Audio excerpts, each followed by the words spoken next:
Welcome to the show, Golf Sickos. We have an absolutely huge show for you today. We've got Scottie Scheffler on the show, and I don't want to pat myself on the back too hard, but I'm going to pat myself on the back. I think we cracked him. I think we got through the press conference mode. I've been trying to have that breakthrough with Scottie. I think we finally had it. We have a really great sit-down interview with Sahith Theegala coming off a brutally disappointing year, I think it's safe to say. And we also have the U.S. Amateur champ, 18-year-old Mason Howell is going to join us just a bit here. But we're going to start with Scottie Scheffler. And the PGA Tour recently, guys, has turned into a little bit of a glorified version of Scottie versus. It's like a game show. It's who's going to challenge Scottie this week. Last week, it was Justin Rose and J.J. Spawn and Tommy Fleetwood. And this week, it was Robert McIntyre. He lost one. He lost last week. He won this week. And I have absolutely no doubt that this coming week at Eastlake, the last week of the PGA Tour season, hard to believe. We've been doing this show. This is our 28th episode. You guys are incredible. Drop us a like and a subscribe. I think this is going to be another episode of Scottie versus. I have no doubt that Scottie will be there. Someone will challenge him, and we'll see what happens. That is the state of the PGA Tour right now, and that is not a comment on a lack of depth. It is more a comment on just an incredible run that it almost feels silly to call it a run now because it just kind of feels like the new normal. This just feels like Scottie Scheffler's standard. So he wins again. It's the 18th win of his career officially. Now, the win count gets a bit funky last year because they credit him with a win for the Tour Championship, even though he didn't shoot the lowest score. That won't happen again this year because we got rid of the starting strokes. That doesn't count the Olympics. I count the Olympics. I don't count the Tour Championship from last year. So by that criteria, since the beginning of March 2024, Scottie has 12 wins, including 3 majors, Olympic gold, the Players, and 6 signature or playoff events. Only one of those 12 wins has come against a normal field, and that was at the CJ Cup Byron Nelson this week. He is truly, earlier this year rather, he is truly on another planet right now, and it's just not showing any signs of slowing down at all. And I am running out of words to describe him.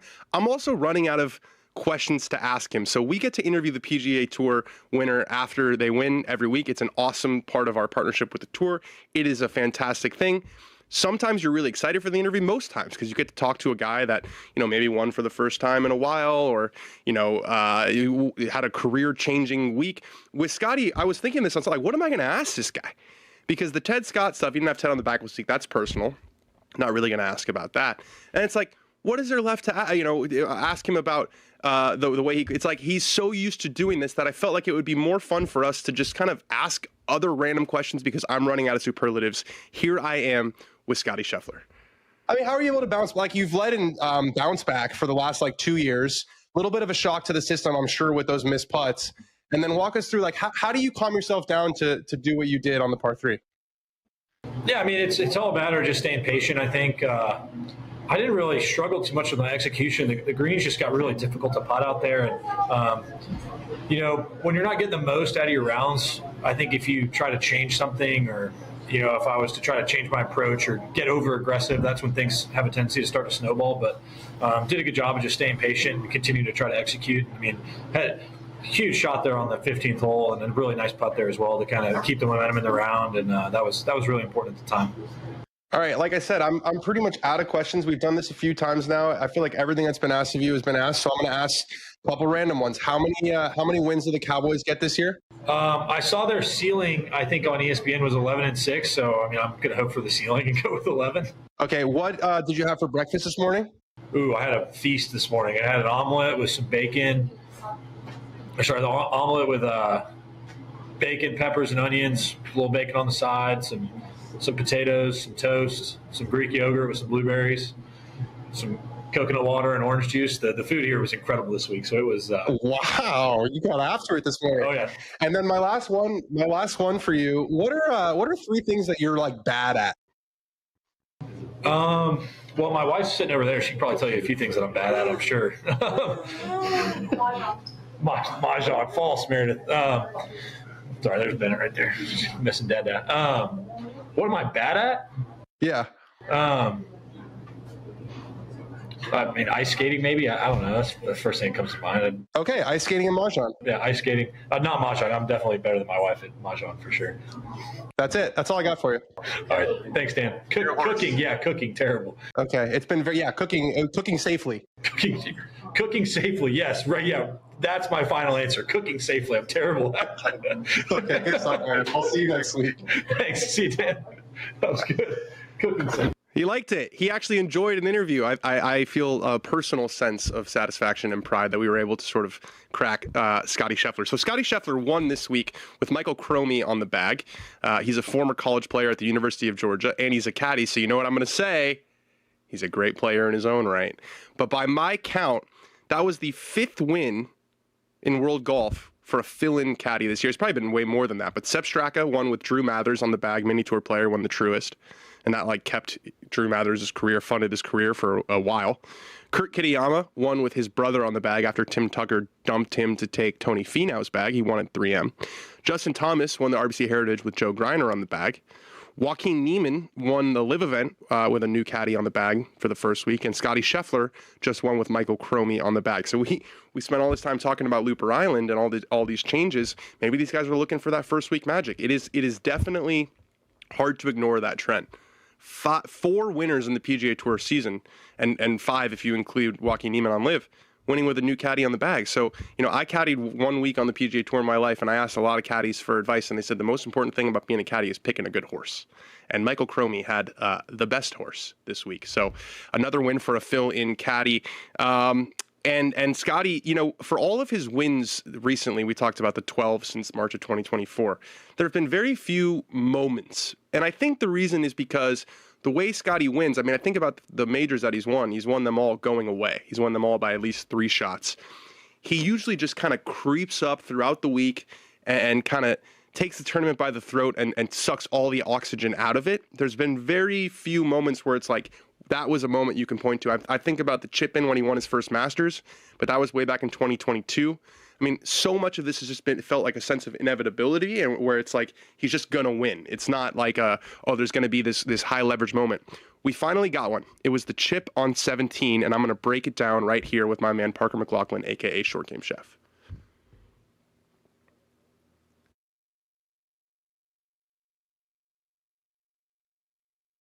All right, we're joined by Parker McLaughlin, a.k.a. Short Game Chef, another Scottie Scheffler win. Before we get into the signature shot from this win, which was the incredible shot on the par 3 17th, there's so much talk about Scottie and his ball striking and his distance control.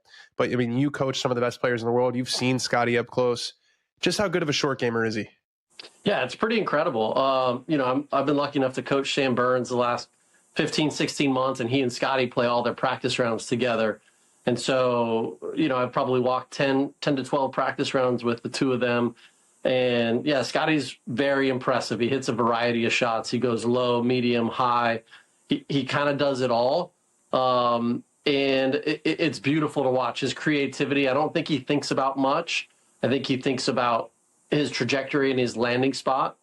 But I just think it's beautiful to watch. Yeah, no, we spent a lot of time talking about technique and stuff, but I think Scottie is one of the guys where he really varies it, doesn't he? It's not one size fits all. Yeah, absolutely. And again, he does it based on the lie, and then he does it based on the shot at hand.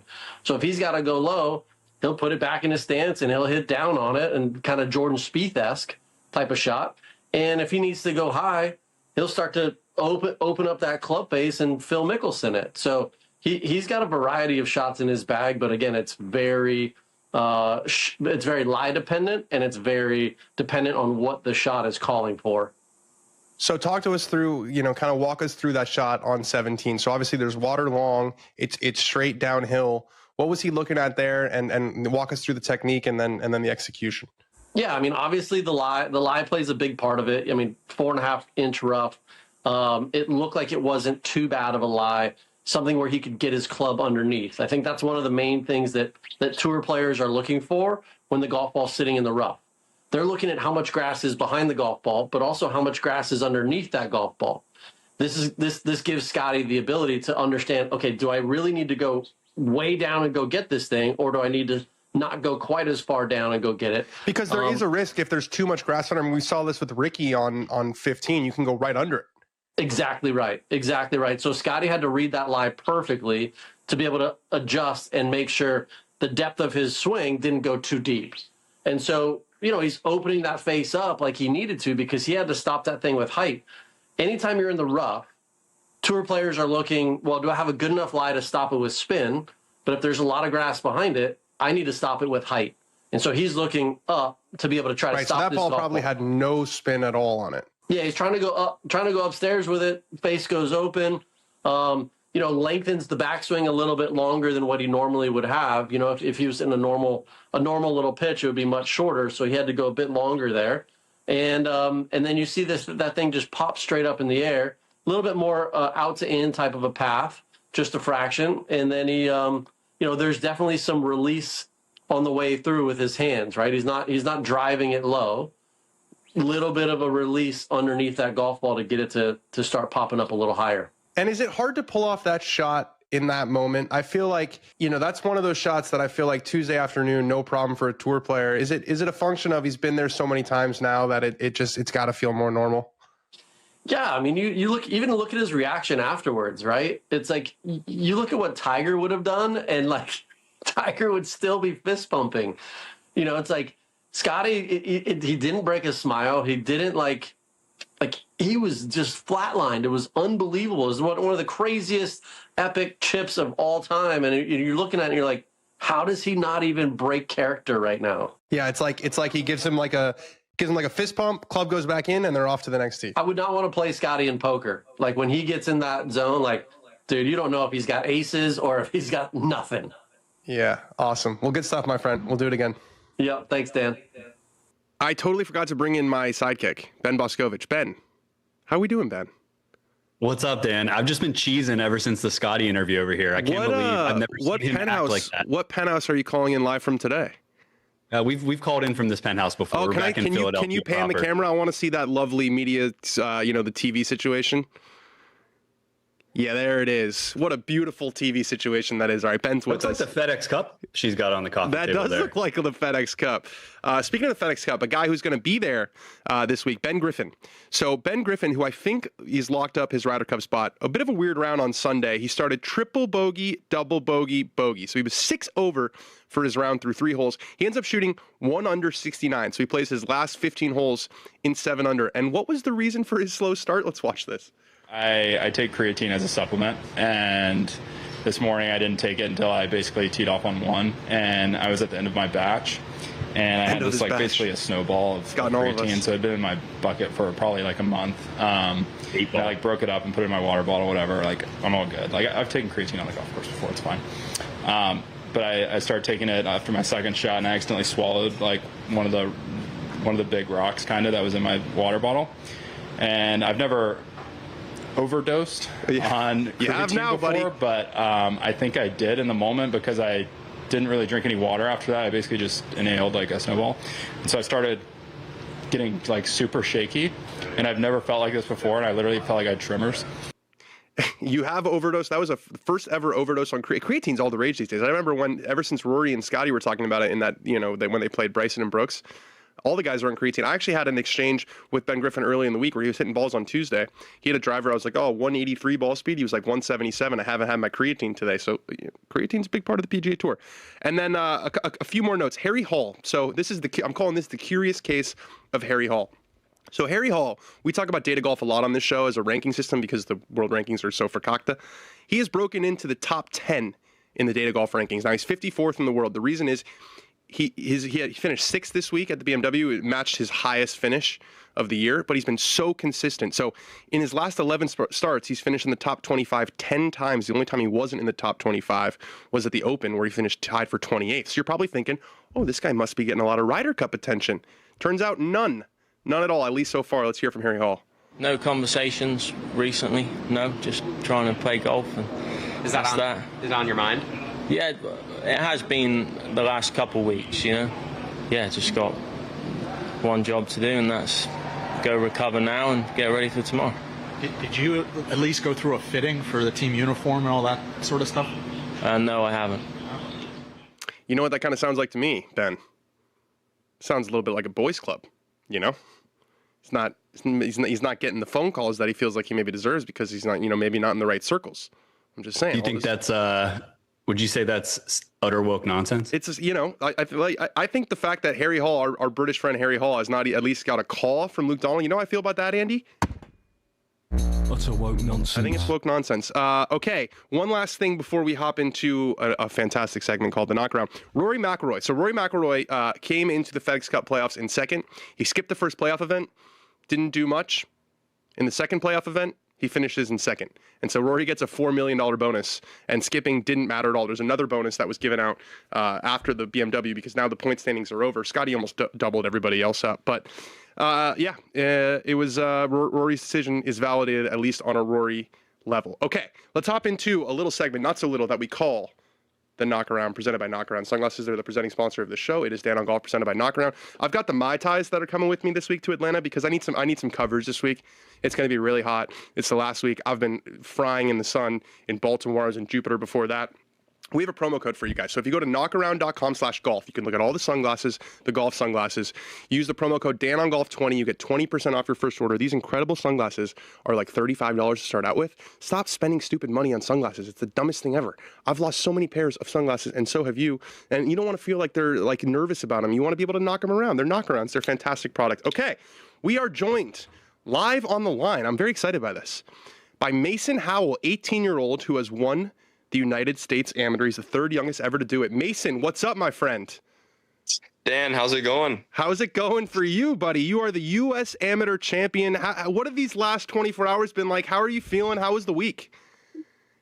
Last 24 hours have been unreal. Trying to respond to as many texts as I can, texts, Snapchats, just things like that. And I'd be lying. I'm pretty tired. It's a long week. Snapchats. Well, you are the third youngest winner in the U.S. Amateur history. I can't say that I've heard someone on this show. This is probably the first Snapchat reference that we've gotten on this show. Speaking of doing incredible things when you're really young, did I read that you shot 59 when you were 15 years old?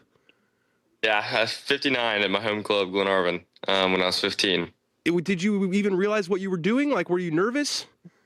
So I was actually playing in a sixtum, which was not allowed at our club, with past women's AM champ Megan Schofield. And I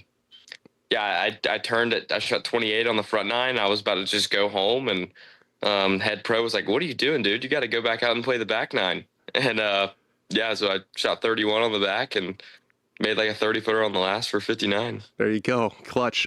You're going to Georgia. So I went down to Georgia a couple months ago. We filmed a little video with Coach Hack. I'm actually supposed to have a phone call with Coach Hack later today.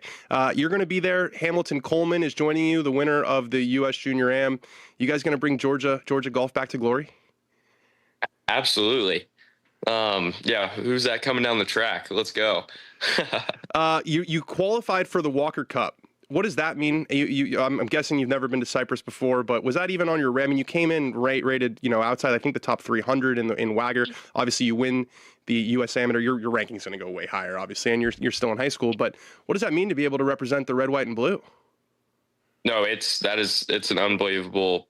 That's not something I wasn't even thinking about coming into the week. Obviously, you're thinking about winning. I didn't even know that the winner got an automatic spot. But when I was told that after my quarterfinal match, I was like, making the final match is awesome. So many perks go with it, but that gives you such more incentive to get the job done. So have you prepped your teachers? Because you're going to be missing a lot of school coming up, young man. Yeah, I've already missed my entire first week of school. And I guess today's Monday, so I'm out today. And we have the red eye tonight, so whoops. School can wait. Congratulations, my friend. Thank you so much for joining. Enjoy it. Enjoy it. Yeah, absolutely. Thank you. Good stuff. So, as we just mentioned, Mason is on the Walker Cup team. The Walker Cup teams were announced. It's 10 guys on the team to take on Team Great Britain and Ireland, which is at Cyprus in a couple weeks. No Miles Russell. Miles Russell did not make the team, and that is a surprise. Stuart Hagestad made the team, made his 5th Walker Cup. There's always one Mid-Am on the team, and I think a lot of people thought it was going to be Evan Beck after he won the U.S. Mid-Am last year, but Hagestad had a stronger summer. Evan Beck didn't play nearly as much golf, and so Hagestad gets the spot. I'm going to read out the names here for our audio audience. We got Ethan Fang, who won the Amateur Championship out of Oklahoma State, also won the National Championship with Oklahoma State. We got Stuart Hagestad, the resident Mid-Am. We got Mason Howell, who won the U.S. Amateur. Ben James, been a top 5 amateur all summer. Jackson Coyven, the number 1 amateur on the planet out of Auburn. Michael Lasasso from Ole Miss. He is the reigning NCAA champion. Jacob Medleski from Notre Dame won the ACC individual title and just had a really, really solid summer. Tommy Morrison, Big Tommy from Texas. If you watched our video with the Texas Longhorn golf program, you are very familiar with Tommy Morrison, who sounds exactly like Scottie Scheffler. Preston Stout, he was the medalist at Olympic Club, also won the Big 12 each of the last 2 years individual out of Oklahoma State. And then finally, Jay Summey from Oklahoma, he won the Western Am at Skokie. So a bit of a surprise to not see Miles Russell. I think what happened was Mason Howell, who's 18, won the U.S. Am. It's an automatic spot. And they're thinking, do we really want to take 2 teenagers? I'm not saying that's the right decision, but I have to think that that was what Nathan Smith was thinking. Okay, that is our U.S. Am coverage. We're going to move into LIV Golf. This was the last regular season event of the year. It was won by Sebastian Munoz in Indy. He birdied 17 of 18 holes at one point between 2 rounds. He shot 59 with a double bogey. The course was a real challenge this week. The winning score for 3 rounds was 22 under par. Remember, it's 3 rounds. Minus 15 was tied for 11th out of 54. Remember, this is 3 rounds. If you shot 10 under for 3 rounds in a 54-hole field, 54-man field and 54-hole field, you finished right in the middle of the pack. So, also, I wanted to draw attention to the way Sebastian Munoz twirls his club. Do we have this clip? I think we do, Andy. This is a very strange twirl. It goes into his left hand. You don't see that. Do we have another one? Yeah, there's another angle. Ben, do you know, that's like, if we did a blind ranking of like subtle signs that the guy that you're playing with is maybe not a stick, I feel like the left into the left hand, you don't see that very often, Ben. It's not even a twirl. If you look at it again, he just drops the club. Like, it's almost like if you don't know how to twirl, what you would do. But I'm sure he knows how to. It's all very left hand. It makes me a little bit uncomfortable. What also makes me a little uncomfortable, Jon Rahm winning the individual title on LIV despite winning 0 events, and he beat Joaquin Niemann, who won 5 events. I think that's kind of silly. I understand how points work, and Rahm was more consistent week-to-week basis, but there's got to be like waiting for wins. If one guy wins 5 times and the other guy wins 0 times, and it's a season-long points race with no playoffs, right? That's what I want to emphasize here, because I saw a lot of people in the comments being like, well, it could happen on the PGA Tour where someone else wins the FedEx Cup. It's playoffs, and there's a whole new format. This would be like at the end of the Wyndham Championship or at the end of the BMW. So, not even the BMW, because that's playoffs. It would be like at the end of the Wyndham Championship if someone with 0 wins won the PGA Tour season-long points race over a guy with 5 wins. I think it makes absolutely no sense. There was a relegation battle on LIV. Some guys who were relegated. Ian Poulter rallied to save his spot.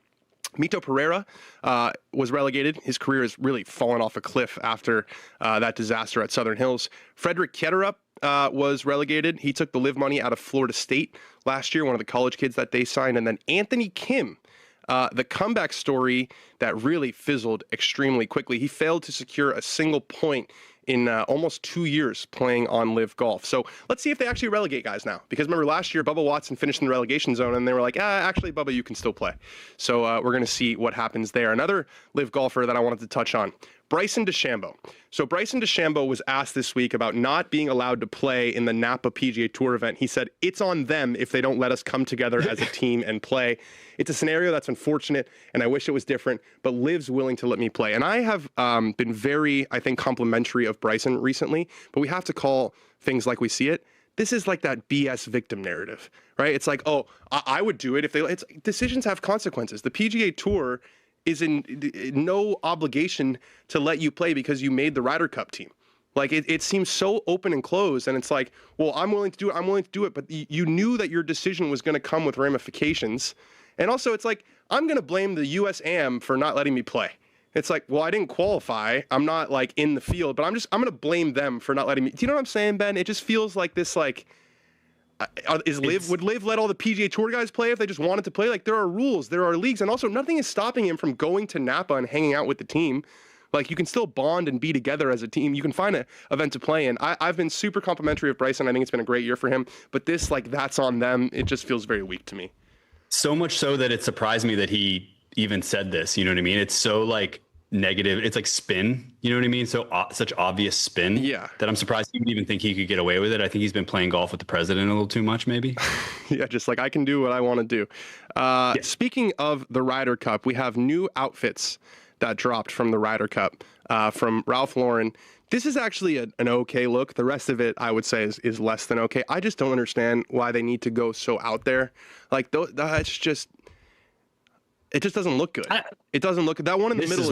Middle is horrific. That is a horrific shirt, and it looks unfinished. It looks like something the U.S. men's national team would wear in 1994, the soccer team. Like, and that on the left is really ugly with all the different stripe patterns. Like, just go. Less is more. We'll give us a red shirt with blue pants, a blue shirt with red pants, maybe a little white trim. That is such an ugly shirt. What are we doing here, Ben? You're the fashion guy.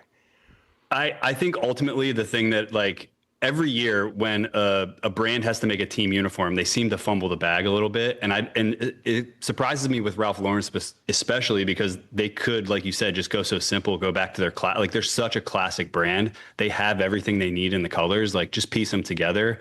I don't know how these decisions get made, or it's like they Jay Lindberghified the uniform.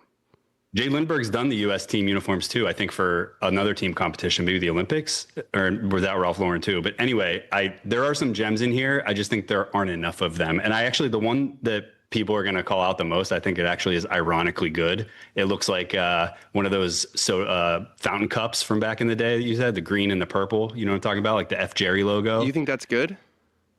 Ironically, I think it's post good. Okay. Good. Got it. It's post. It's so bad that it's good. This is, you fashion people are a special breed. Okay. On the LPGA Tour, I don't know if I'm going to pronounce this right. Aki Iwai won the Standard Portland Classic. I just got to say, that is a horrendous name for a golf tournament. The Standard Portland Classic. You want us to be excited about the Standard? But congratulations to Aki Iwai. Wow, I sound a little bit like cantankerous this morning. I'm actually in a decent mood. I don't know why this is happening. Okay, over on the DP World Tour, the Danish Golf Championship, Marco Penge won, and Rasmus Højgaard finished second. So Rasmus is probably not going to make it on points. There's only 1 week left to make the Ryder Cup team on points, but he's 8th in the points. We're going to make our Ryder Cup picks later in the show. I'm very interested to see what happens there. We're going to finish it off with Emiliano Gonzalez, won on the Corn Ferry Tour out of Mexico. It was a shootout. There was like 40-something players within 5 shots of the lead. Congratulations. Anytime a guy wins on the Corn Ferry Tour, it's a life changer. So congratulations to Emiliano. Now we are going to, this is a good one. So I had an opportunity.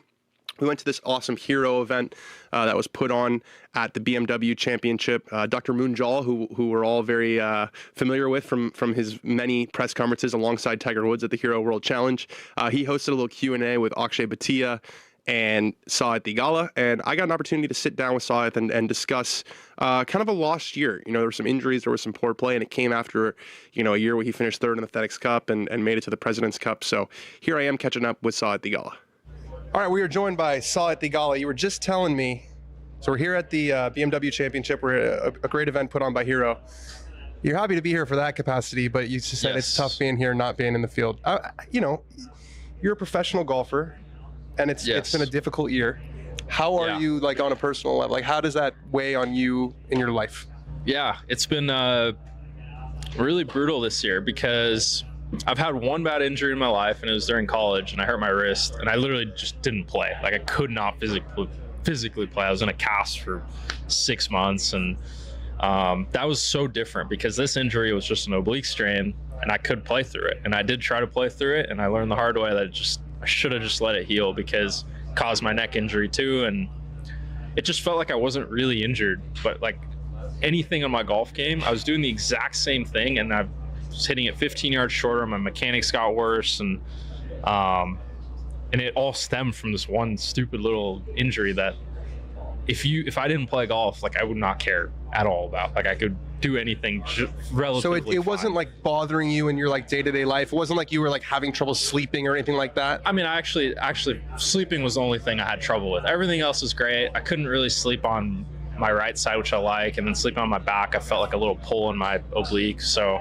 that was the hardest part. But like, other than that, like, everyone deals with stuff like that, right? Like, everyone who's working a normal job or whatever, they have stuff like that. But for me, it really affected my performance, and it was tough because it was an injury that's very common with baseball guys, like guys check swinging or, whiffing. It's like So where exactly? It's my left. It was the connector between my abdomen and my oblique, like pretty much right in here. It was a strain, and I just kept playing through it because they said it was all, you can play through it. It's just a pain thing, but it never healed. It literally I got an MRI 3 months after I heard the pop, and there were still signs of a strain there. So I just didn't let it heal. And you know, I think they weren't familiar maybe with how many swings I was putting in, like some of the docs. So they thought it was going to heal. It did get a marginally better. You had to tell them, like, no, I grind it out. Like, I'm going to hit a lot of balls.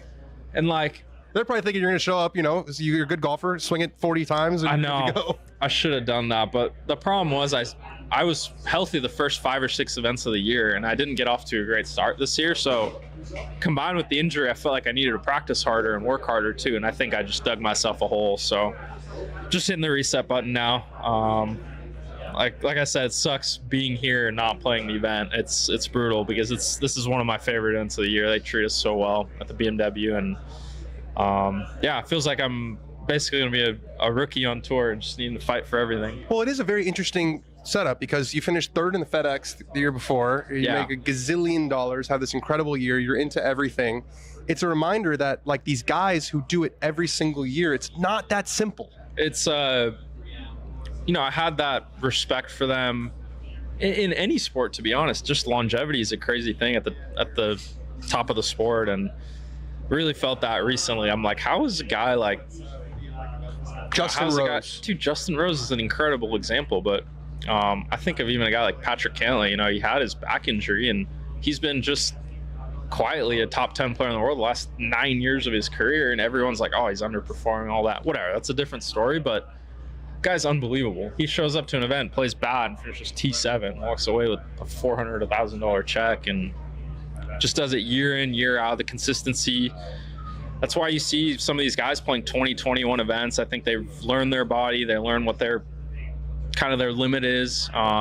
I've learned recently, moving to Florida, a lot of these guys are on pitch counts with their team. They're not allowed to hit more than X amount of balls. They're not allowed to work out more than X amount of time. So it's just a lot of recovery, because it gets lost how many rounds of golf and how many balls we actually hit, even playing only 22 events. That is 22 times 4 is 88, and then you add plus probably 2 practice rounds. Right. I'd say 27 holes average. So you're playing, I mean, like a good 150 rounds a year, just like at, you know, or I don't know if I'm around there. It's a lot of golf.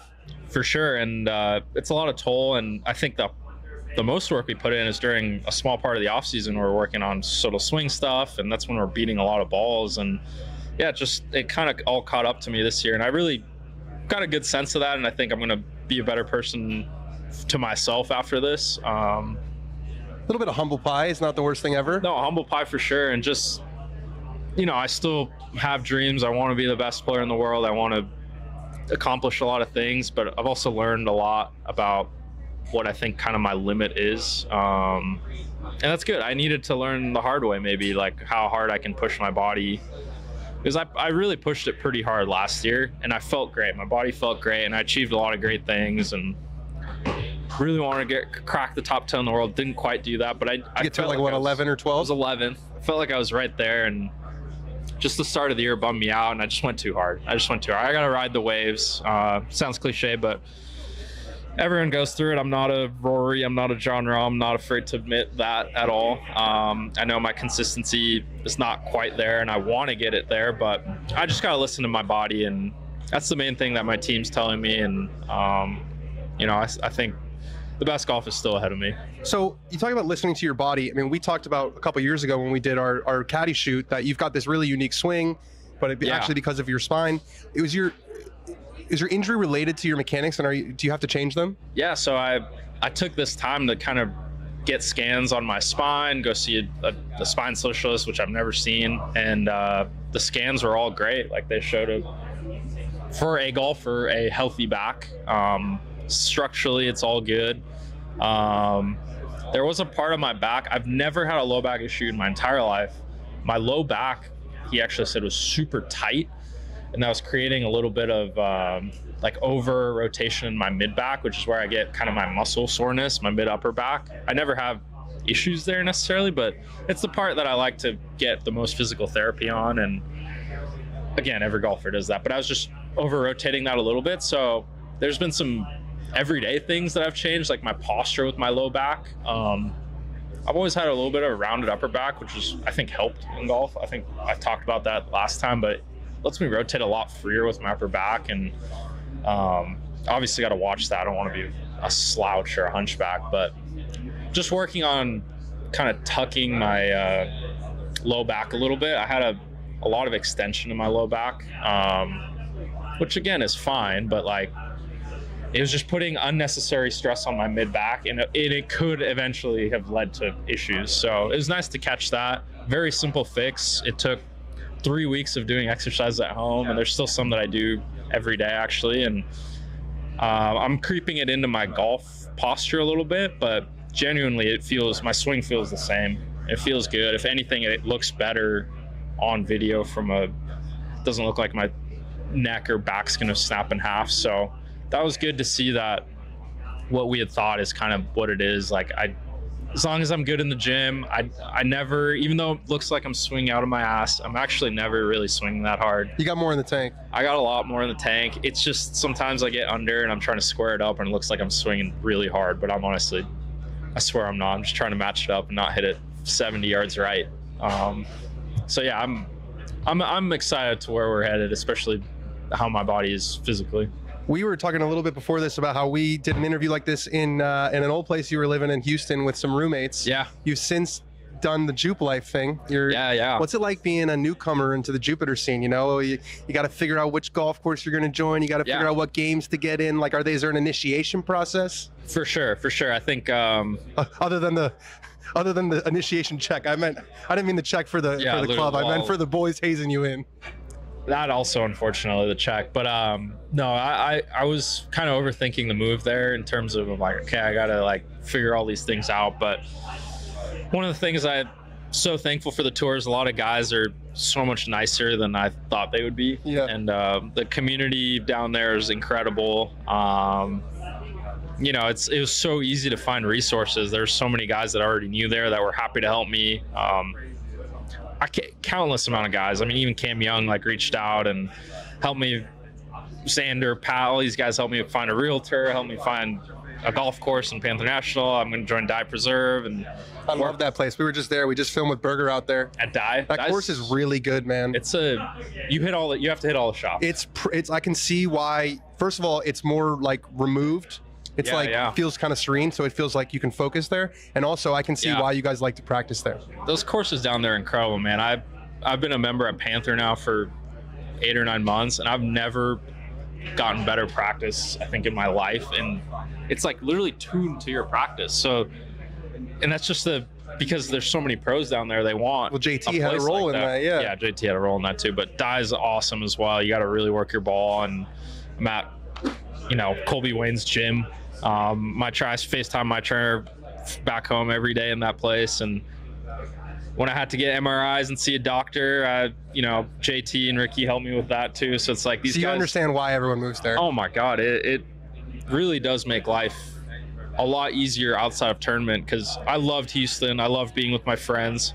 We had a good group of guys there too, but this is a totally different feeling, and a sense of community is awesome. Just feeling like you have people to Houston, talk to. You were hanging out with a lot of your friends from college, which is normal. You were right out of college, and you didn't know like what to do. Or, you're hanging out with your college friends, but you are in a how old are you? 27 now? 27. So you're like most 27-year-olds. Like you have this process of like hanging out with your college friends, and you went in 1 year from like I just got my whatever I'm playing Corn Ferry Tour I'm playing to boom. Yeah. And then so now you're in like a totally different like social network, and it has to make sense. Well, it's funny. I think the one thing that's been hard for me is in Jupiter, whenever I play with other guys, they're all guys on tour that have been there, and like I get my clock clean. I mean, I am a straight donation station in Jupiter. They know who to text or if you're low on cash, call Sahith. Exactly. So, I mean, I hate to crap on my buddies, but it was nice, playing with my boys and them giving me a little bit of confidence. They're good players. There's a couple guys. The money games in Jupiter are a little bit different. Yeah, for sure. And not to say I didn't get beat by my buddies in Houston, but I just feel like I didn't have to be on top of my game all the time. And they were good players too. They're Corn Ferry guys and a couple guys that I know that are going to be on tour, but they're just guys that I've played with since I was young. So it's a different feels for sure. And even like some of my buddies that don't play professionally that I play with in Houston, you know, they're scratch golfers or a little worse. So give them a few shots, and it's a different vibe than stepping up on tee and Xander's asking you to play for $500 or whatever it might be. I'm like, well, all right, I have 500 in cash. I'll just give it to you right now. You can just do it now, or we can do it in a few hours. But it's great. I really think it's going to be big for my career, and I totally see why guys move there. We'll let you go after this. I got one more question for you. How you feeling like going into next year? You said it's almost a little bit of a reset. Yeah. Kind of freeing in a way. Totally reset. I'm looking at a perspective as freeing for sure. I don't think there's another way I can look at it where it's a positive spin. You know, like I said, I've been so lucky with the results since my senior year of college. It's come easy. I put in the work and the results come, and this was the first year where that was not the case. So it is going to be a reset. I'm so excited for the fall. Where are you playing? I'm going to be playing everything. Starting in Napa? Starting in Napa. I'm not in Japan, so I'm hoping to play my way into Japan. You don't know a guy? Or hope maybe get a spot. I hate to rely on that. Yeah. I want to play my way in, so I'm missing Sanderson for Carl's wedding, Caddy's wedding. That's a great tournament. Bummed to miss that, but I'll be playing the rest of the fall. Sea Island? Most likely. Sea Island, Bermuda. Going over to India? Mexico. I'm not playing the DP event in India. Oh, that's the Hero Indians in March. You're playing that in March. Got it. This one is I think it's just called the Indian Open. Yeah. That's one that Rory's playing in. Yeah. I heard Delhi Golf Club's awesome. But yeah, I'm excited. Oh, you're playing Hero at DLF? DLF. Dude, that place is scary. Looks scary. But I think I'm like 155th in FedEx, so I know even making the top 60 is a bit of a stretch, but that's my goal for the fall. And yeah, it is a reset. Play some events that I haven't played in a few years, and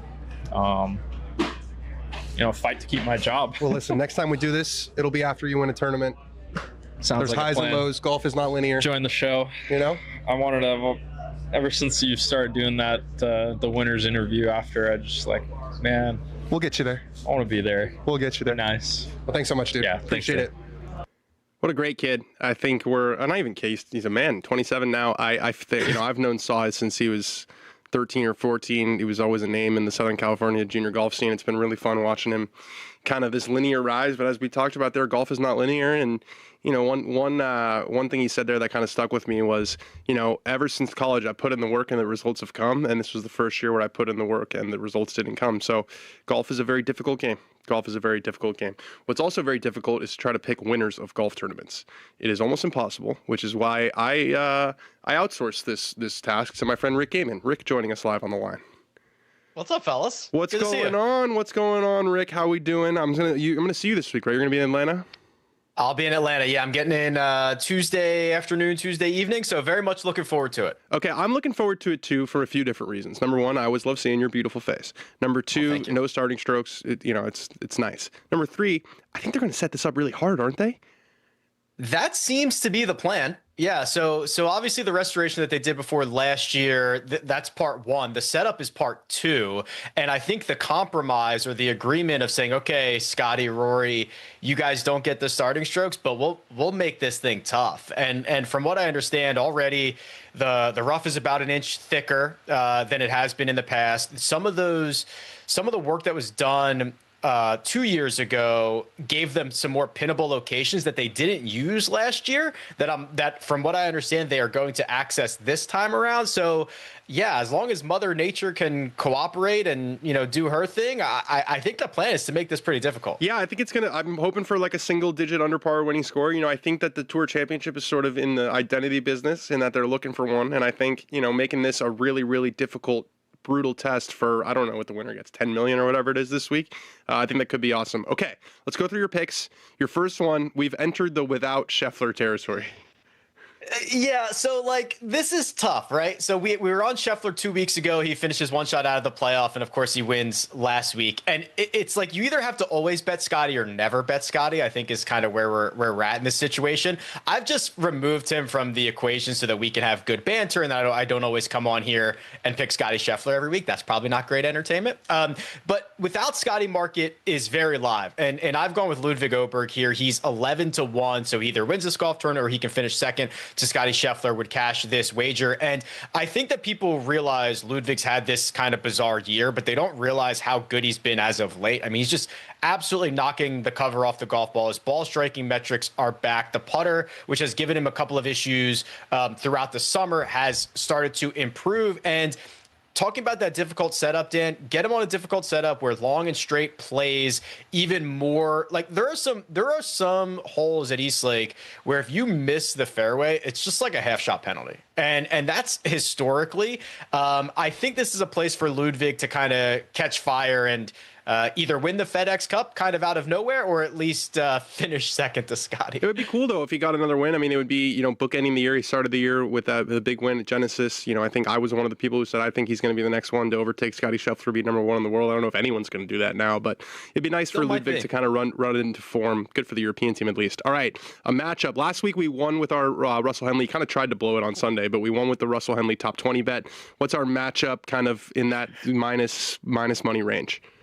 Yeah, he did try to cough that up, but he held on for us. No problem there. We're going to go with Viktor Hovland over Ben Griffin here. And I like both these guys, but outside of the first round in Memphis where Viktor was horrible, his last 7 rounds in the playoffs have been pristine. It's Scottie Scheffler 1 ball striking, Viktor Hovland 2, Ludwig Åberg 3. You can kind of see where I'm going with some of these scenarios. When you get Viktor, if he get, the caveat here is he's got to play out of the fairway. If he plays out of the fairway, he can win this golf tournament. That's the one thing that has kind of been his bugaboo amongst other things here in 2025. But as he starts to get his game back into shape, and then Ben Griffin, no knock on Ben Griffin here, but getting to East Lake, it's been an awesome year for him. I just think that Viktor gives us the full grind, 4 full days on a golf course that sets up really well for him. He's minus 120 in this. All matchup. Right, and then we've got a fun prop that does include Mr. Boogeyman Scottie Scheffler. Well, I couldn't just completely we have to have some type of sweat. He's going to be there. He's the guy. He's going to be there on Sunday. Yeah, so this is fun. I found a prop. It is Scottie Scheffler to play in the final pairing on Sunday. How about that? Okay, so he's got to be in the final 2 out of a field of 30. This is plus 105, so basically a coin flip. That's insane that those odds are only plus 105. I don't know if Scottie's going to win. He probably will. But I know he's going to be in the mix. And he's going to be in the mix late in this thing. That's all he does. So this is kind of a different way to look at it, a fun way to look at it. He has to play in the final pairing on Sunday. He did it last week, obviously, with Robert McIntyre, and then put the fear of God into Bob very early on Sunday. So this is just kind of a fun little hedge on Scottie to get some level of access to him without him having to win the golf tournament. I said early in the show that I feel like the PGA Tour right now is basically a recurring season of Scottie versus. It's like a game show where we just get a new challenger every week. So I like this bet because it allows for room for a challenger. Yeah, exactly. Hopefully it's Ludwig, and then hopefully they just finish, 1-2 in some scenario, and everything goes perfect for us. But you're right, Dan. I think that's a great way to put it. He's a menace, and I don't know how it stops. And these guys have to just hate seeing him show up at a golf course. He's setting the standard. Thank you, as always, Mr. Rick Gehman. All right, brother. All right, we're going to go to my other virtual bestie, Ben Boscovich. Let's blind rank something. I don't know what it is, but you're going to tell me. Yeah, this is an exciting one. I'm excited for you to take this one on because you're going to put some real thought into this. As you said before, this is not a run from Scottie Scheffler. We are in the Scottie Scheffler era. Mm-hmm. So let's move from him and just assume that he's going to be number 1 in the world rankings for the next, 150 weeks. And let's start thinking about the next generation. Okay. So I'm going to blind rank these young go-hards. Okay, so what am I ranking them on, like how successful I think they'll be as professionals? Correct. Okay. Exactly. Let's rip it. All right. First on the list, a man you're familiar with. You're familiar with all these guys, actually. I am familiar. Luke Clanton. Yeah, Luke, obviously the superstar from last summer, kind of didn't do all that much since he got to the PGA Tour after winning PGA Tour U, accelerated. But he's got a whole nother year on the PGA Tour. I have no doubts about Mr. Luke Clanton. I love his ball flight. I love he's got this like 190 mile per hour inside of the ball cut that I think is going to play for a lot of years. Kind of drives it like Jon Rahm, just a proper ball striker. I also love, he's got the kind of work-life balance, faith thing that Scottie's got going on. I think that's going to be a model for these college kids to follow. I'm putting Luke Clanton at number 3. Wow, that's where Andy put him in the pre-pro practice. This might follow through. Okay, next up is the golden boy, as they call him, Mr. Jackson Koiven. Yeah, I think Jackson is going to be a problem very, very soon. You know, I saw him last week. We did a little one hole with Daniel and I filmed that together at Olympic Club. By the way, can't believe that the U.S. Amateur just finished yesterday. Feels like we were there 2 weeks ago.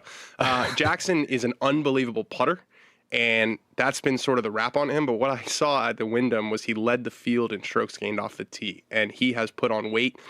I did a video where I went and played with him just about a year ago, almost exactly a year ago, at Auburn, and he looked like a kid. He doesn't really look that much like a kid anymore. I think this guy's a future number one in the world. I'm putting him number one. I really do think that Jackson. I mean, winning the SEC, being the first guy in almost 50 years to win back-to-back SECs, and to do it in your first 2 years.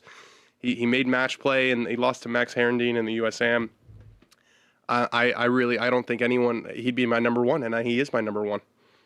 That's also a quick beef up. That's like the systems behind him becoming a man now. So, there's like, I asked the Illuminati. Him, he's put on like 7 or 8 miles per hour to ball speed. And I was like, are you doing anything crazy? He's like, no. And I forget, like, he's growing. He's just, it's natural. Just wait till he gets a hold of some creatine. Yeah, that's right. Wait till Ben Griffin starts banging his line. All right, let's move on. This is the Nepo baby section of the blind ranking. Let's start with Lil Jon. JD2. He's having a really solid summer. I think he made it to the quarters of the USAM. A lot of people were upset they didn't show him very much on the screen. Didn't show him much on the television broadcast. I'm going to put little JD. He's not as highly ranked as the other players that I think might be on this list. I'm putting Little John Daly at number 7. This is going to be a tough one, though, because someone's going to have to be last, and I'm going to feel bad about that. They're children, but Little John Daly, number 7. Little John Daly has it. If he doesn't have the ranking, he has the it factor. I'll give him that.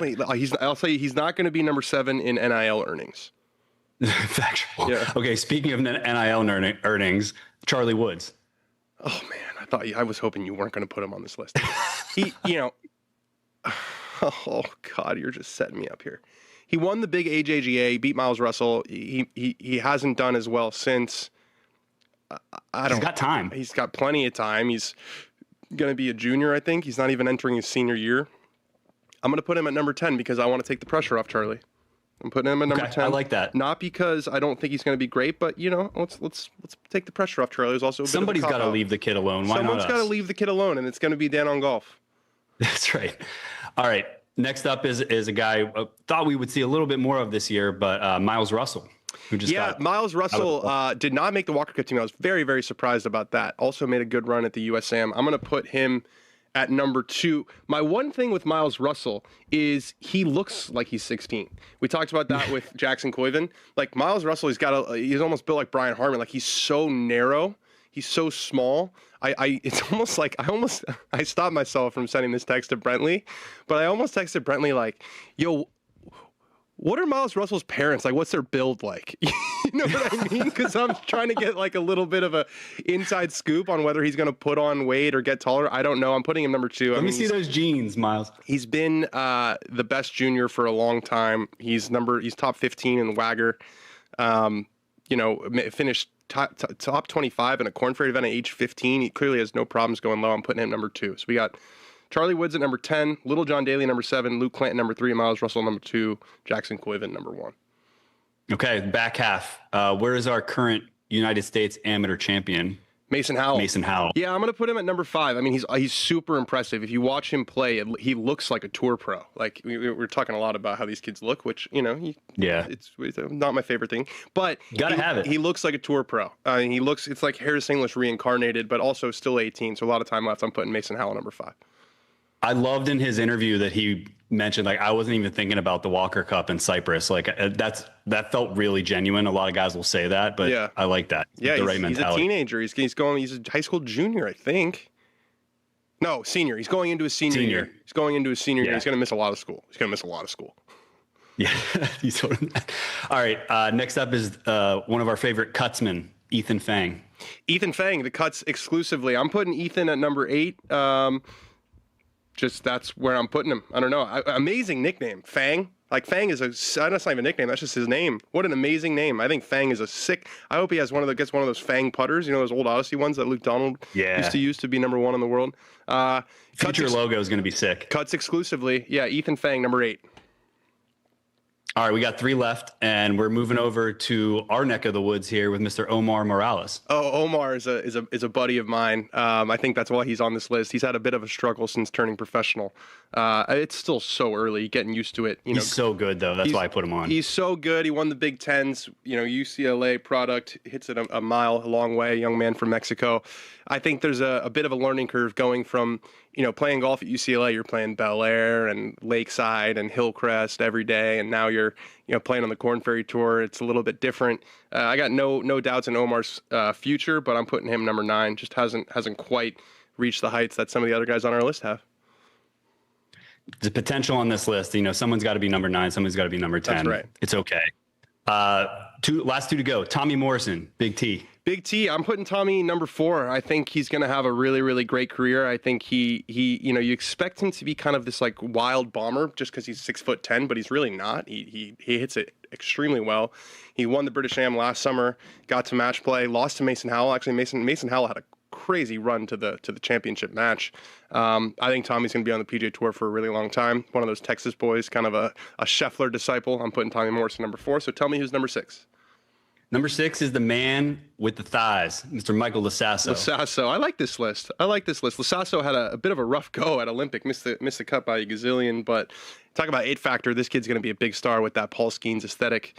So yeah, there's our next gen rankings. Number 10, Charlie Woods, and that's out of courtesy, so shout out to us. Number 9, Omar Morales. He'll get there. Number 8, Ethan Fang, Cutsman. Number 7, Little John Daly, but he's number 1 in our hearts. Number 6, Michael Lasasso. Golf's Paul Skeens. Number 5, Mason Howell, the most tour pro looking 18-year-old I've seen in a while. Number 4, Tommy Morrison, the giant. Number 3, Luke Clanton, the phenom. Number 2, Miles Russell, the child. He's still 16. And number 1, Jackson Koiven, who I think is going to be a real problem on the PGA Tour very soon. Nice job, Ben. Nice job. That was a fun one, Dan. Yeah, we named a lot of golfers. We're going to name some more golfers right now because if you've been watching this show for the last, I don't know how many weeks we've been doing this, quite a few. We've done these way too early Ryder Cup picks. They're no longer way too early. The picks are going to be made 1 week from today. The points have locked on the American side. There's 1 more week for the Europeans to earn points, but I'm ready. These are the teams that I'm rolling with. We'll talk next week. I don't know exactly when the announcements are made, but we might be able to discuss those and analyze those live. We'll see what happens, but we're gonna do it. We're gonna make our 12 picks. These are our final picks. These are who would be on my team. It's not necessarily who I think is gonna make the team. This is going to be who would be on my team, and I'll give you a little bit of information on who I think will make the team. All right, we're going to do 1 of the Americans, 1 of the Europeans. We're going to alternate. Number 1, Scottie Scheffler. What do I need to say about this guy? The best player on God's green earth. Everything that's left to be said is every question that's been asked has been asked, except for, what are you bad at? On the European side, Rory McIlroy, number 2 to Scottie Scheffler. He's going to be number 2 in the Player of the Year rankings, despite completing the career Grand Slam and winning the Players and winning at Pebble Beach. Finished 2nd in the season-long points race in the regular season, 2nd in the final points race. Strong number 2 in the world, Rory McIlroy. Going back to Team USA, we're going Xander Schauffele. Actually missed the Tour Championship, which is a really bad year for Xander after he won 2 majors. And he said, I playing your hardest and playing bad sucks. He said, some of us do it, some of us don't, which I don't know if that was a shot at some other guys. I'm not sure. But he said, I've been doing it these past couple of weeks and it stinks. Still had a good major season, made all 4 cuts. I think he was like 3rd or 4th in our cumulative major leaderboard. He's going to be there. Number 2, I'm just going straight down the list of the points for Europe, is Justin Rose. Justin Rose qualified on points, which is a hell of an achievement at his age. We thought maybe that was a one last hurrah for him in Italy. It is not one last hurrah. He's played really well in the Northeast in his career. Obviously won his lone major championship at Philly, which is just down the road. Not just down the road, but not that far from Bethpage Black. Comfortable on those grasses. Obviously won in Memphis, 2nd to Rory McIlroy in the Masters. A great achievement for Justin Rose to make it on points. On the U.S. side, our number 3 is J.J. Spaun, U.S. Open champion. I think that Bethpage and the New York crowds are really going to get behind his sort of everyman story. He's gritty. He's not a country club kid. Played in his first U.S. Open, or first Open Championship rather, this year at the age of 34. So J.J. Spaun is number 3 on Team USA. Another guy who's locked up on Europe is Tommy Fleetwood. Had another top 10 this week, just living inside the top 10. He's going to luck into a win one of these weeks, and it's going to be a week that you don't expect it, where he shoots something crazy low on Sunday. It's going to happen. Tommy Fleetwood will be there. Russell Henley. Russell Henley, despite a pretty poor major season, he's been really consistent, especially in the signature events. Obviously won at Bay Hill early this year. Russell Henley is number 4 on Team USA. Number 4 on Team Europe is Robert McIntyre. That's because he's number 4 in the points. Locked up his spot on points. You know what Bob McIntyre thinks about Bob McIntyre making the Ryder Cup? Let's run it, Andy. Yes, he loves it. He's clapping for himself. Fantastic. That was when he finished second at Oakmont. Wow. He finished second this past week at Caves Valley, and he's just chuffed. He's just chuffed to make the Ryder Cup team. It'll be his second appearance. Bryson DeChambeau has locked up his spot. Won't be playing in Napa, which is on the PGA Tour, but Bryson will be there, and I think he's going to play a lot. I think if there was a major championship at Bethpage, Scottie would be the favorite. Bryson might be number 2. It's just a big, beefy American golf course. He has had plenty of success on those type of setups. Going over to the European side, Tyrrell Hatton. Tyrrell's been a consistent performer in the majors. He was also up there in the top 3, I think, of the cumulative major leaderboard. Done a really good job staying up there in the points. Won a DP World Tour event kind of in the off season to keep himself way up there, and has played great in the majors. Back over to the American side, we're going to Harris English. He's locked it up with his play this year. Won in, where did he win? San Diego, won the Farmers, and then finished second in a couple major championships this year. So that's how you get in on points. Congratulations to Harris English. He's back on the squad. Over to the European team, Sepp Straka. 2 wins this year, including a signature event. Did not play last week at the BMW and did not do very much in the major championships. Sort of the European answer to Russell Henley as far as this year is concerned. Okay, on Team USA side now, these are all captain's picks. Top 6 are locked. Justin Thomas. Now, Justin Thomas has not done much the second half of the year, and there are some people online who say, does he really deserve a spot? He's up there in the points. I think he's 7 in the points. He's a crucial member of this team emotionally. He got picked when he was playing way worse the last time. So Justin Thomas is going to be there, and I still think there's still a month to go, or a month before the Ryder Cup. So you want the guys who are playing well right now, but also what's going to happen in a month? Like, so much can change, and I think you have faith in Justin Thomas to find something before then. Over to the European side, Jon Rahm. Jon Rahm finished way down there in the points because he's playing on LIV Golf, but he's your season-long LIV champion. Didn't finish worse than 11th in any of their events. Just an absolute shoo-in, probably a guy who's going to play all 5 sessions. Back to the American side, Colin Morikawa, kind of in the same category as Justin Thomas. Not a very good second half of the year. It'll be interesting to see who caddies for him in the Ryder Cup. Mark Urbanek has been on the bag recently. He was Tony Finau's ex-caddy. We'll see if that continues moving forward, but I think Colin will be there. A really solid guy that you can play in any format because he hits it so straight. Back to the European side, Shane Lowry, also kind of running out of gas a little bit. He actually had a solid finish at the BMW, but was better earlier in the year. But yeah, as far as emotional leaders on the European side go, I think they all definitely want Shane Lowry there. Ben Griffin on the American side, he's earned it. He's been so solid all year, made it to the Tour Championship for the first time. We got to make sure that we portion out his creatine. We also got to make sure that those sunglasses don't come off the entire week. I think the sunglasses should be on in the opening ceremony. I think they should be on when he's playing, when he's not playing, every interview. I want those. Maybe we get like an American flag version of them and just keep them on all week. On the European side, Ludwig Åberg. They're a scary team. They're so deep. They are so deep. Ludwig, as Rick mentioned there, really starting to round into form. He's playing some really good golf recently. I don't think anyone has any doubts about this guy moving forward. Ludwig Åberg will be there. Keegan Bradley, I think he's going to play. I think something shifted when he won the Travelers. The way he was talking about the Ryder Cup initially was, I don't know if I can do both. It's such a big job. I want to help the team win. And now it's actually they wanted me to be a playing captain. And, I've seen how capable my vice captains are, and I think I could probably do this. So I think Keegan will pick himself, and I think the other guys want him on the team. On the European side, Victor Hovland, another shoe-in. The Europeans, I think 11 of the 12 are really firmly spoken for. Victor Hovland is the 10th guy over there. On the U.S. side, Sam Burns had a really good U.S. Open, had a really good week this week, and just puts the lights out of it. You need some putting specialists on the team, and Burns and Scheffler are really close. They play a lot of practice rounds together. I can see that being a sort of natural pairing.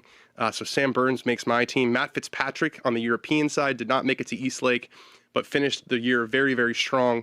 Had a great stretch over there in the UK, and has been playing well on this side of the pond as well. Has Ryder Cup experience. Not the best Ryder Cup experience. He has not been very good in the Ryder Cup, but I think these 11 on the European side are very, very solid. And then my last pick for Team USA would be Cameron Young.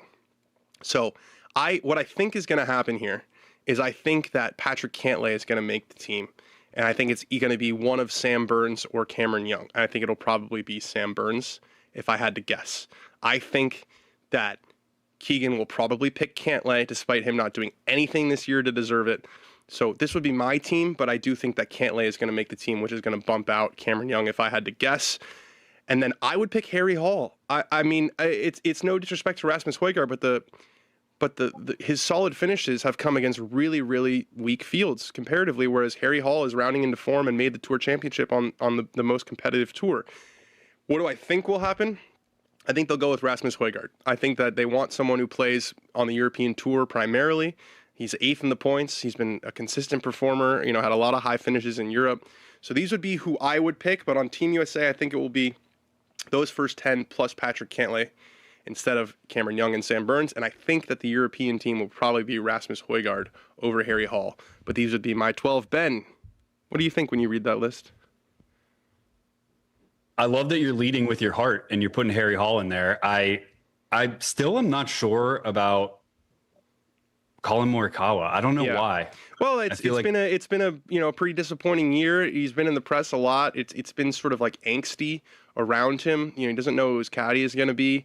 And there's some exciting young blood to maybe have that spot too. Yeah, I mean the other two guys that we should mention who are Chris Gotterup, who made it to East Lake with a strong final round, but I don't think it's been quite as consistent throughout the whole year. It was really a 2-week stretch.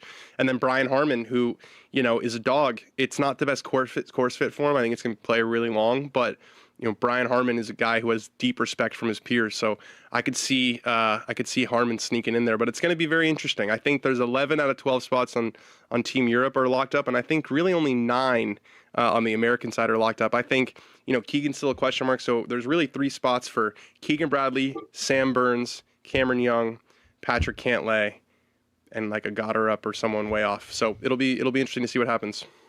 I actually think that now Keegan should commit to playing after Rory's comments specifically. Yeah, we're going to talk about that. We're going to talk about that later in the show. But yeah, those are the Ryder Cup picks. This is the last time we'll be doing it, guys. So next year, I promise you we won't do President's Cup picks every single week like we did Ryder Cup. But this is a Ryder Cup unlike any other. I think everyone's so incredibly excited for this. And it's the speculation is almost over.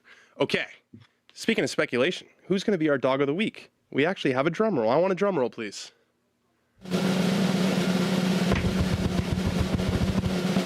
Our dog of the week is Akshay Bhatia because he sort of asked to be dog of the week. So what happened here was, you saw when we did that interview with Sahith Theegala. Initially, it was Sahith was standing up there with Akshay, and we had a plan to just interview Sahith. So I had to say to Akshay, like politely, like, "Hey, we're here to talk to Sahith," and Akshay goes, "I'm not dog of the week?" Which I thought was fantastic. We love a dog shout in the wild.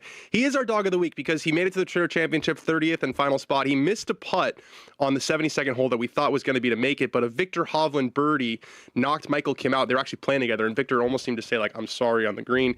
But he had this hole in one on the par 3 17th. This hole will always be in my heart because I met Michael Phelps. On this very green. And look, every shot counts throughout the season. These guys hit thousands and thousands of shots, and if that ball doesn't go in, Akshay Bhatia does not make it to East Lake. Akshay was going to call in, or he was going to send a message. We got lost in translation. It didn't happen, but I know he's very, very excited to be dog of the week. I mean, all the things that he's done in his career, you got to think being dog of the week is probably number one. So our dog of the week is Akshay. Looking forward to seeing him and delivering his gift that doesn't exist in person. Okay. Guys, Bushmills. So I just got back from the second tour stop of the playoffs. We're going to do another segment of charting your own course, brought to you by our friends at Bushmills Irish Whiskey. It's the world's most awarded Irish single malt. Their whiskey has been recognized by experts around the world. I am fortunate that I get to share my stories from tour events, interviews, and interactions with the fans and players. Just like I experienced last week on my trip to the BMW Championship, I got roasted, guys, absolutely roasted by a bunch of PGA Tour players for my outfit. Can we show this? Which I think is like a pretty normal outfit. That is a white button-down shirt and pants that are just cut a little bit differently. And a big hat because it was 90 degrees and I'm trying not to fry like a lobster. Sue me. But I was walking on the range and Victor Hovland backs off and he looks at me and he goes, "Nice outfit." I go, "Thanks." He goes, "Midlife crisis?" which was tough. And then Colin Morikawa was working on his putting and he backed off and he goes, "What are you wearing?" Ben, I feel like that's actually a pretty normal outfit. It's just these guys can't handle when someone gets their clothes cut a little bit differently. I think that the hat is what draws the attention to you, and then they start looking at everything else, and they're like, "This feels different to me. I don't know what to do." Yeah, he's not wearing a stretchy 5-pocket pant. You know, he's not wearing a moisture wicking. You know, but I'm changing it up a little bit. I'm charting my own course. And you tucked it in out of the respect for them. That's exactly right. I tucked it in because Caves Valley. It's we're showing respect. I chart my own course with the way I dress. A lot of people make fun of me for it, but that's nothing new in my world. So I'm more than happy to stick out there. And just a big thanks to Bushmills Irish Whiskey for making the charting your own course experience possible. Bushmills, made in Ireland at the first licensed whiskey distillery in the world. Cheers from all of us and from Bushmills Irish Whiskey. All right, we're gonna do a Q&A section with my man Alan Shipnuck. Alan, are you joining us live on the line? I'm here, yes. We were supposed to do this last week, but you got kids or something? 4 acknowledged. Yes, and in fact, we are here at the Madonna Inn on a little getaway end of the summer. This is not my living room, thankfully. I was gonna say, is it like Christmas themed already? I was gonna say it'd be like as if Jeanette Reed decorated my house if this is where I lived, but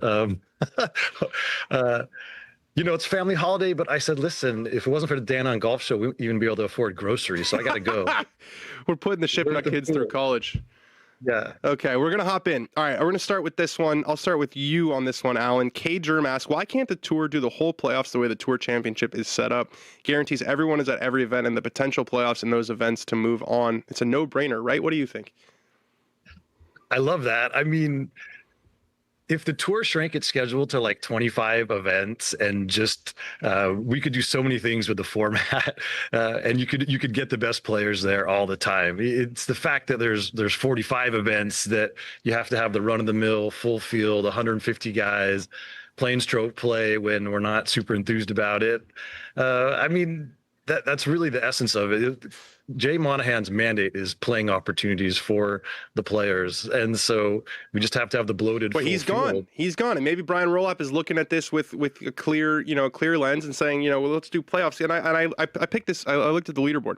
If it was straight playoffs, there would have been a 3-way playoff for one spot in the Tour Championship, and it would have been between JT Poston, Justin Rose, and Patrick Cantlay. And then the guys who wouldn't have made it, Justin Thomas wouldn't have made it, Colin Morikawa wouldn't have made it. And that's, as far as like big names, that's kind of it. Like Scottie would be there, Tommy Fleetwood would be there, Victor Hovland, Ludwig Åberg, Rory McIlroy, Russell Henley, Keegan Bradley, Matt Fitzpatrick. Like, it turns out that the guys who finish in the top half tend to be the better players. So I would never thought that the Tour would agree to the true final format at Eastlake, but they have, and so I think this is the next evolution. All right, next one. Kevin Logman asks, can Jacob Bridgman get a shout out? He had an incredible year, started the year with no invitations to majors or signature events, ends at 27th in points without a win in just his second year. Here's your shout out to Jacob Bridgman. It is, there it is. We gave him the shout out. It's a great year. And it shows that, like, for all the, talk about Ricky Fowler where it's, he gets these invites into these events, there's still room for a guy like Jacob Bridgman who you can move up. You can just move up with your play. Shout out to Jacob Bridgman. All right, next one. I'm going to start with you on this one, Alan. Was playing I'm a Little Teapot for Tyrrell Hatton's walk-up music the greatest moment in LIV history? If you guys didn't see this, they have this hole where they play music, and they played I'm a Little Teacup, short and stout. And Tyrrell Hatton thought it was funny. What did you think, Alan? Oh, yeah. I mean, the guys spend so much time picking the music, and it's always, macho hip hop or these old school heavy metal bangers. And it just shows that Hatton has a sense of humor. He doesn't take himself too seriously. And I mean, he actually had to back off because he was laughing at his own joke, which I also appreciate. I don't know if it's the greatest moment in LIV history, but it's probably top 10. It was funny. It was also a bit unserious. The whole thing last week with everyone shooting 20 under, it just, I don't know. Well, I mean, there's plenty of tour events where guys go deep, but 3 rounds. LIV always wants to be a little different. You have to go to the illogical extreme. So instead of doing a Jay-Z song, you got to go, I'm a Little Teapot. And I think Tyrrell understood the assignment. Okay, fair enough. Joel Harris asks, following your trip to Ireland, who wins a Ryder Cup made of 18 handicappers from Europe and the USA? Your story about playing ball and hole or not playing it in the US as much rings very true with my trips to the US from England. Europe wins going away, like not even remotely close. Oh, yeah. I've someone in someone in Ireland made a comment to me about soft 11 indexes in the U.S. and I can't get it out of my head. We have so many soft 11 indexes in our country, and if you're one of them, you know what I'm talking about. Yeah, I'm an 11. Well, yeah, if you pick up every double bogey putt, you know, you shoot 95 half your rounds. I guess you are technically a soft 11 index, but it's not even close. And I'm wondering if you've had the same experience, Alan. Yeah, for sure. Well, actually, my cousin's fiance is a decent stick. He was an 8, playing a lot at LA Country Club, and he said him and his buddies decided they were going to put everything out, and in a few months he went to a 12. So I think there's probably a 4-stroke cush on most American handicaps from the gimmies, playing OBs. There's this ego piece in the U.S. about golf. Well, you know, what's your handicap? You know, what'd you shoot? Like your memberships. I think it's a little bit more like you say it with your chest what you shot over there. Well, for sure. And it's kind of weird to have a vanity index, despite Chad's, excellent podcast of the same name. It's like lying about your height on a dating app. Like if you're going to get exposed.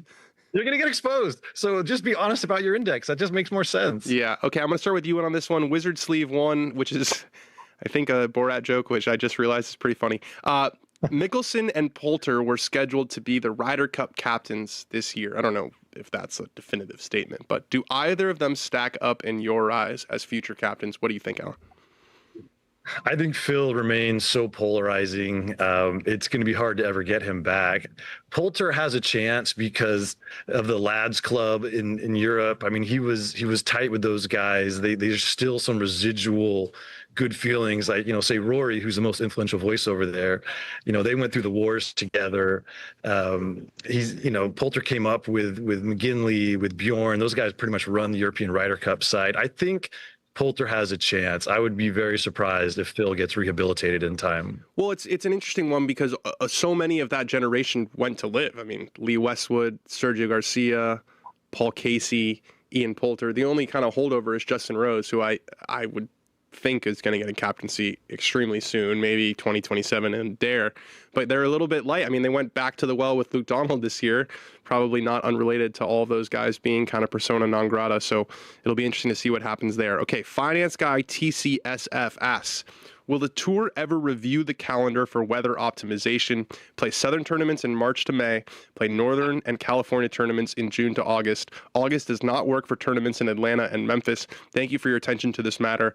The amount of sunscreen that I have packed for this week should be illegal. I will probably get stopped at the airport. It makes too much sense. It makes too much sense. But like, if we look at the tour, they made a lot of these deals during the financial crisis. They didn't have a lot of leverage. They didn't have a lot of capital. Coca-Cola, Southern Company, they come in and they say, we want to do this in Atlanta. We want to, and FedEx was bankrolling the tour for a long time. They say we want to do this in Memphis. So it made sense at the time, but I'm really hoping, I think the playoffs would have so much more gas if it was like first one in New York, second one in Chicago, which where the BMW should always be, the Western Golf Association, third one, California. Do it at Riviera, do it at Pebble Beach. I just think venues really, really matter. What do you think? Of course. And, I've forever been saying we got to get Pebble out of February. The problem is, in that specific instance, February is a quiet time at the resort. There's short days. They don't want to give up the revenue of the summer and all those tee times. Like, there's so many layers to this beyond just what golf fans want. But yes, if we could get the West Coast swing played at a different time, that would be a home run. Well, it's funny because I always, tell people like, oh, I live in California. They're like, I heard the weather's really good, but this is tour pros, whenever we're there, it's cold and rainy. I'm like, you're there literally the worst month of the year.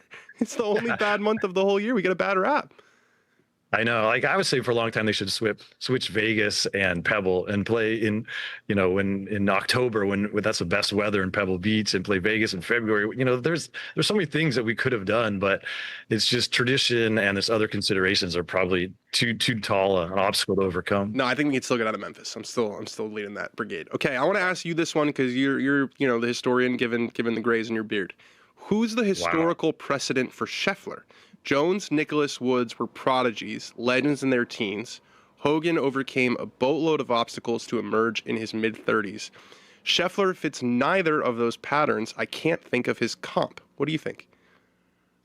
Yeah, well, this guy threw out Palmer, that's where my mind went as well, because Palmer actually didn't win his first tour event until he was 25, and he didn't win his first Masters until he was almost 28. And so he was not a phenom like some of these other guys. And his prime was short. He won all his majors in a compressed period. Well, he was living a little bit of a different lifestyle, I think, than Scottie Scheffler.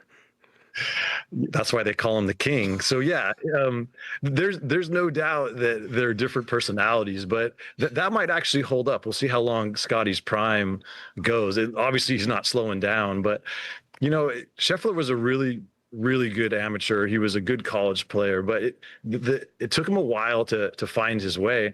And it's almost a little analogous to Rory in that, Rory struggled to win when he came out as a pro, and, it took him a while to figure it out as well. And he got an earlier start because he skipped his undergrad years, but it's true. I mean, Scottie has kind of sneaked up on everyone, and of course now he's the guy. But whether he could ever have the impact of an Arnold Palmer, that's highly doubtful. But as playing parallels, I like it. Well, if you talk to everyone from college, even the Texas guys are like, we didn't see this coming from Scottie, not like this. And Bryson said it was sort of exasperated after the Open. He was like, I used to beat this guy all the time in college, so he's obviously figured something out. Our last one from Emmett Keene.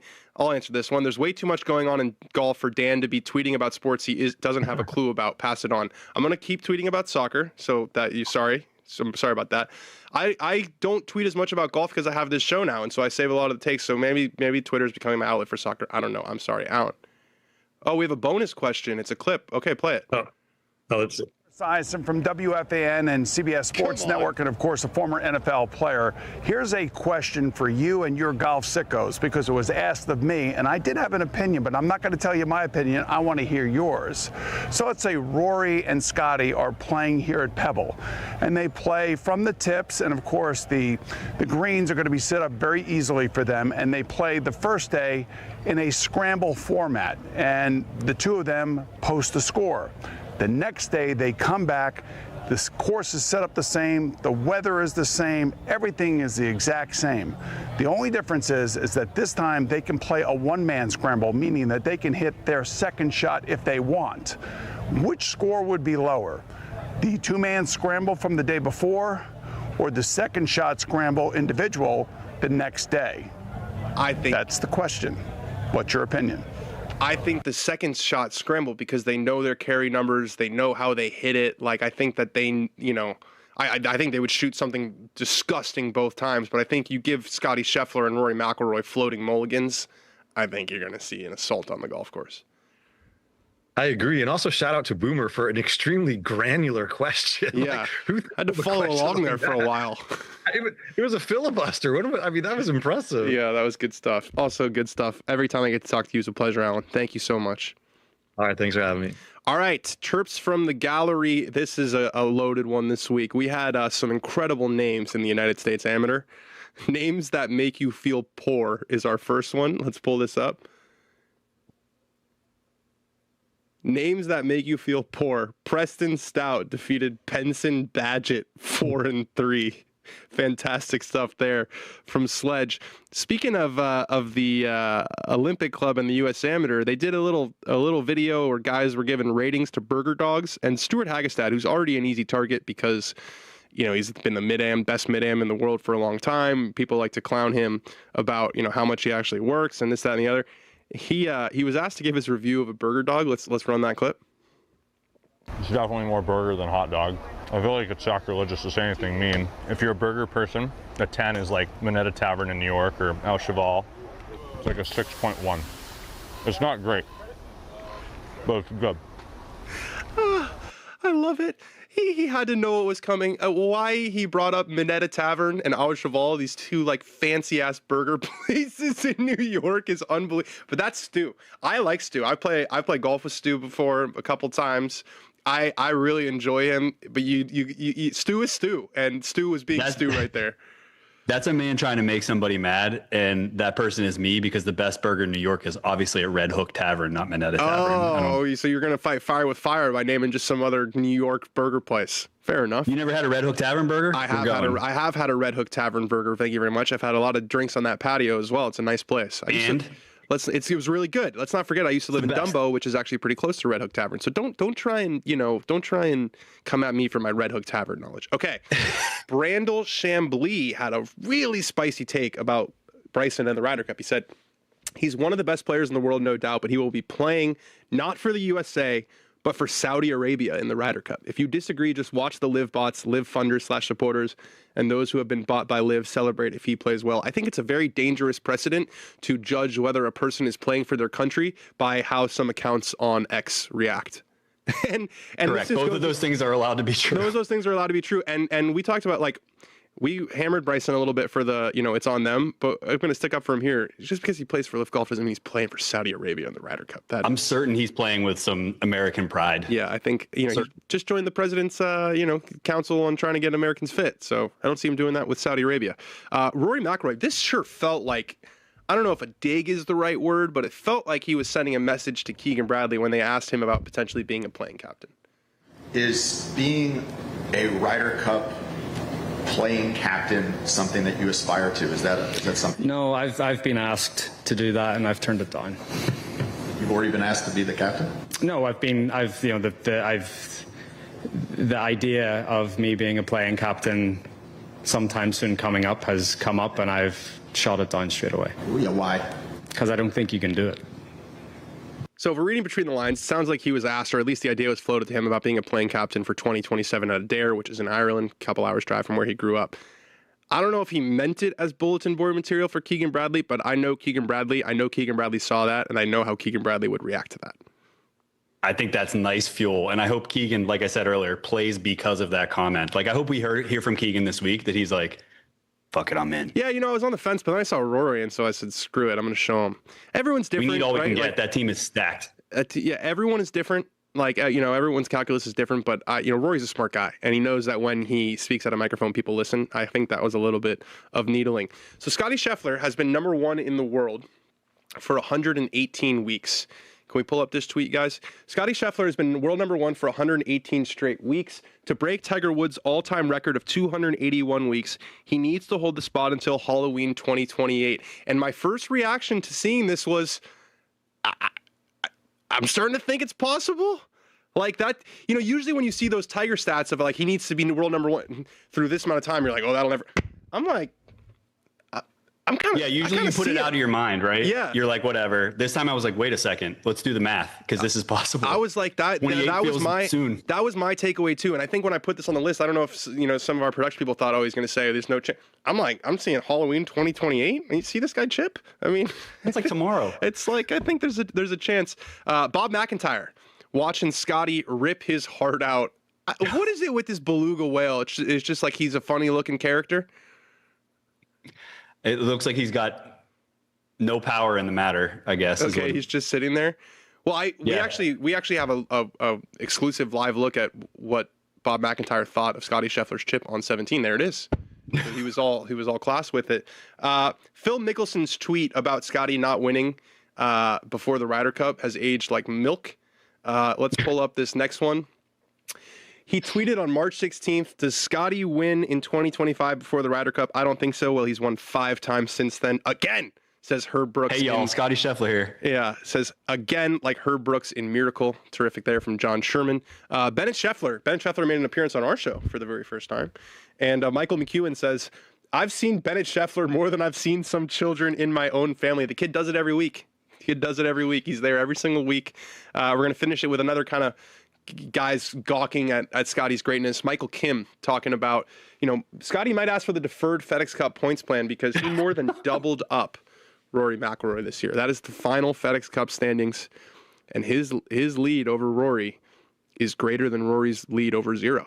He more than doubled him up. Incredible stuff.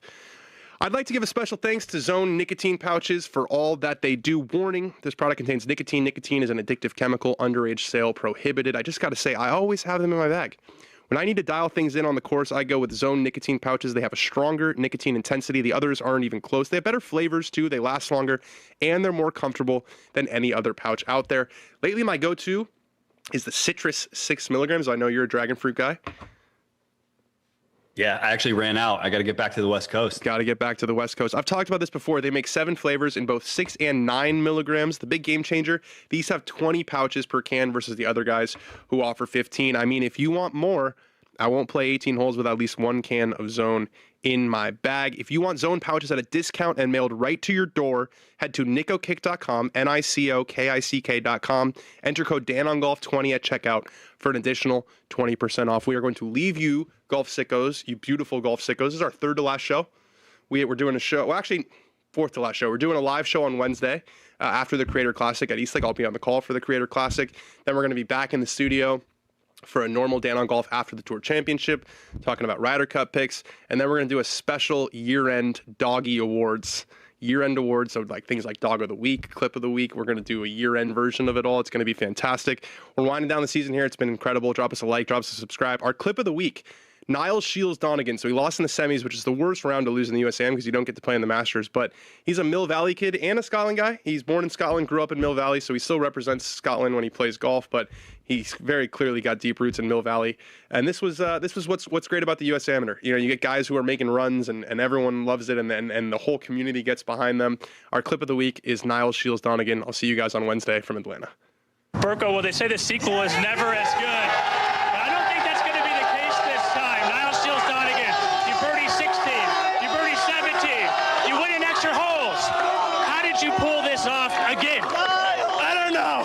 I'm just swinging the golf club and seeing what happens. I mean, it's just a lot of just thinking, staying in the present, not thinking what could happen if something goes wrong. Just hitting good golf shots and trusting the work that I've put in. What can we expect from Niles Shields Donegan? I mean, I'm just going to continue staying in the present, seeing what can happen if I just play my own game. And as for these boys, you'll have to ask them. Well, it's not. It might get loud. It will